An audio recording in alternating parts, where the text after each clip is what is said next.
What's up, YouTube? This is Too Raw for TV. All right, so this is a video series that was requested about 3 days ago. So I had to sit down and sort of think it out. Been, like I said, 2 or 3 days thinking this out. I had an idea about the first 3 or 4 guys on this list, but I had to kind of think it out and come up with a list that I felt comfortable with. And there is the possibility that over time I may, due to the emergence of new players or the reassessment of other players, maybe I might make some changes. But this is the top 10 role players list that I feel comfortable with at this time. Right? You may have a different criteria than I do. When I think of a role player, I don't necessarily think of someone I was coming off the bench. A role player can be someone coming off the bench. A role player can be a starter. But when I think of a role player, I think of someone who is usually not one of the team's 3 best players.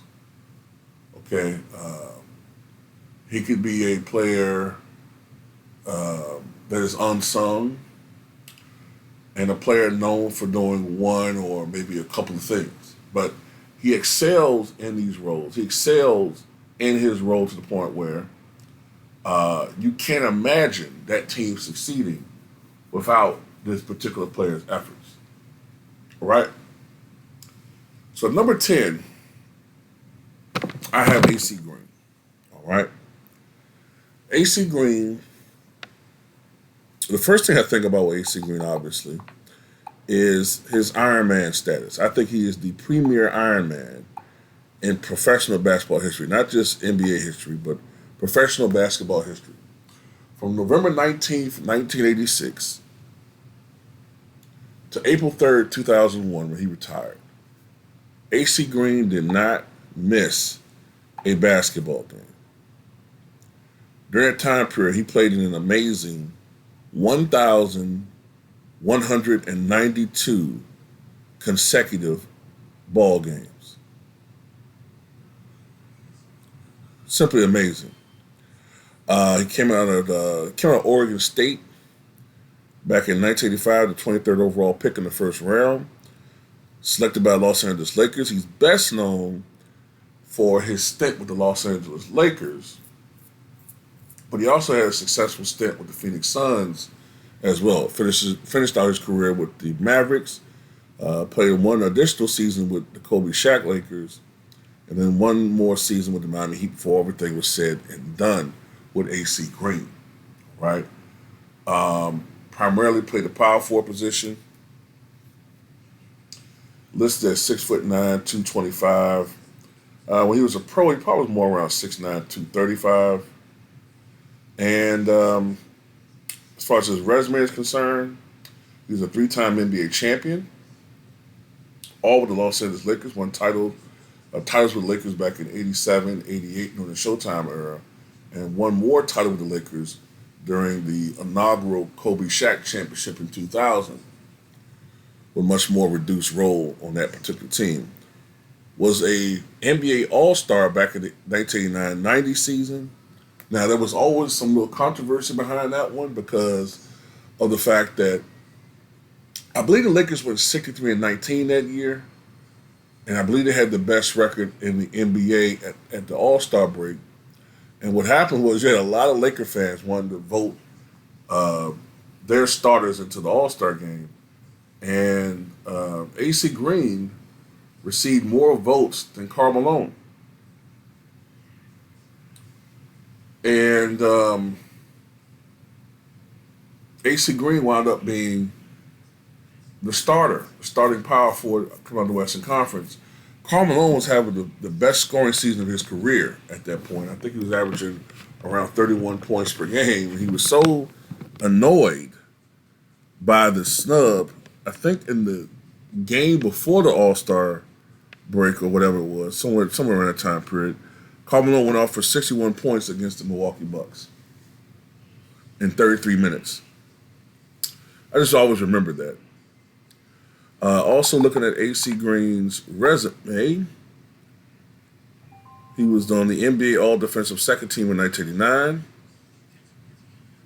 and he scored 12,331 points in his career, 9.6 points per game, grabbed 9,473 rebounds, 7.4 assists, and grabbed over 1,000 career steals, almost one steal per contest. And what he did, AC Green, was the Lakers had an interesting strategy when it came to rebounding. You may notice that Kareem Abdul, because a lot of fans ask this question. They said, when they look at Kareem Abdul-Jabbar's stats, they said, wow, wait a minute. How come Kareem was such a dominant rebounder in the 70s, but then his rebounds just fell off a cliff in the 80s? Well, a lot of that I think helped to extend Kareem's career. Kareem was a good rebounder, a better defensive rebounder than he was offensive rebounder. He wasn't the strongest guy. He wasn't the biggest guy. So what happened was you had a team of players who by committee helped to alleviate some of the rebounding struggles or some of the rebounding responsibilities from Kareem in that manner. So Kareem could focus more on scoring.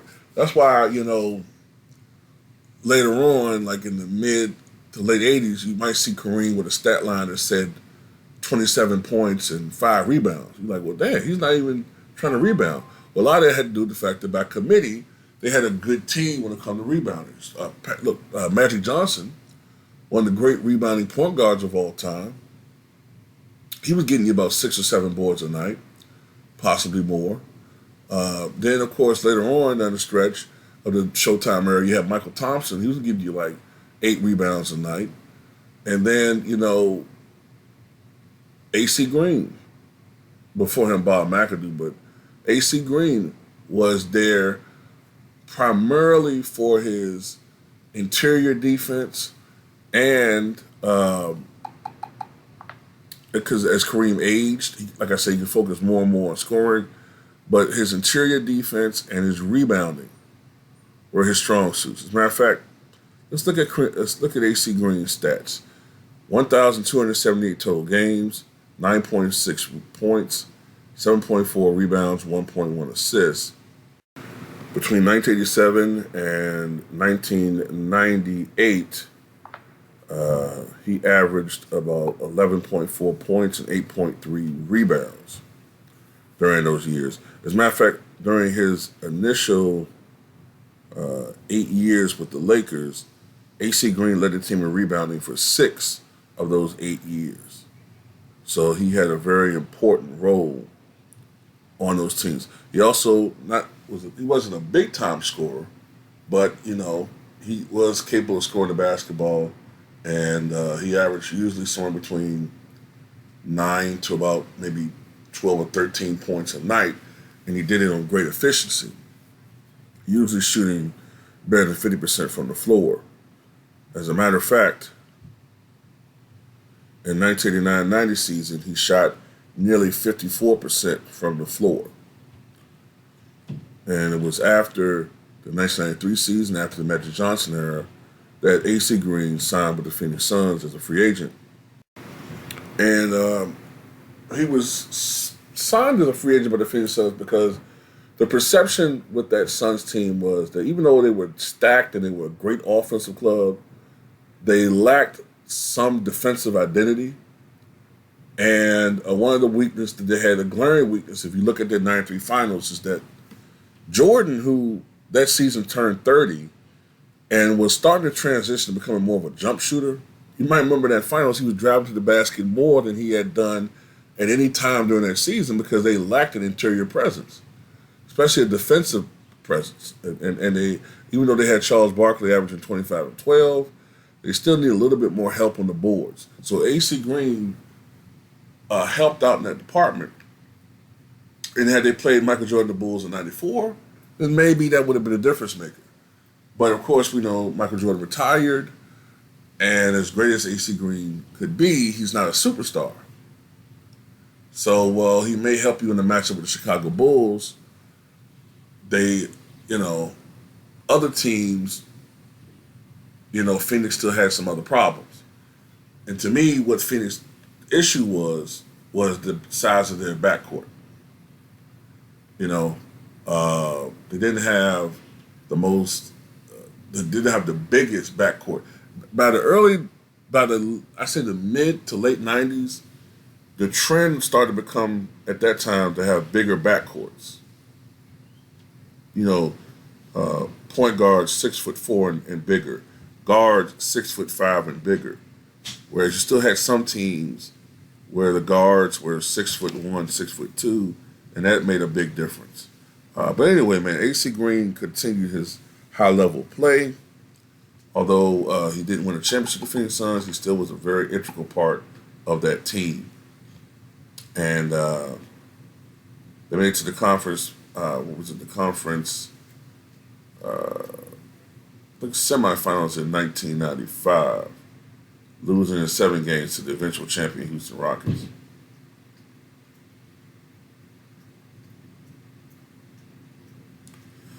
By 1995-96, his playing time started to diminish a little bit as the ravages of time and age started catching up with him.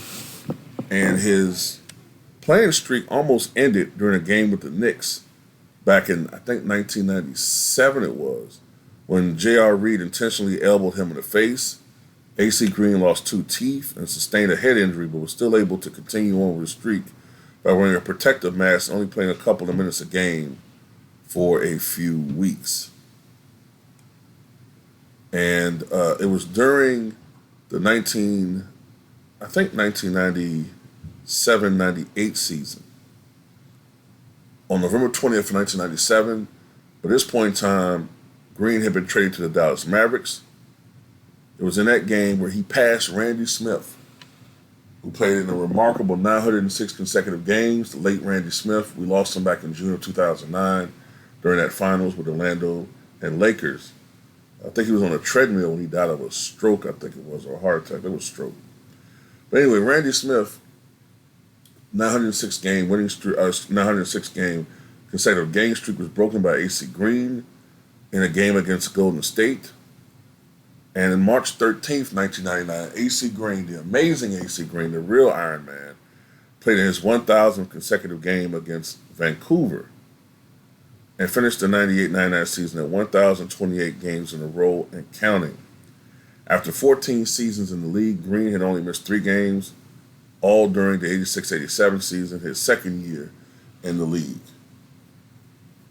On September 1st, 1999, Green was traded back to the Lakers for Sean Rooks and a 2000 second-round pick. During his second stint with the Lakers, he won his last NBA championship with the Lakers by defeating the resilient Sacramento Kings in 5 games in the first round. His former club, the Phoenix Suns, also in 5 games in the second round.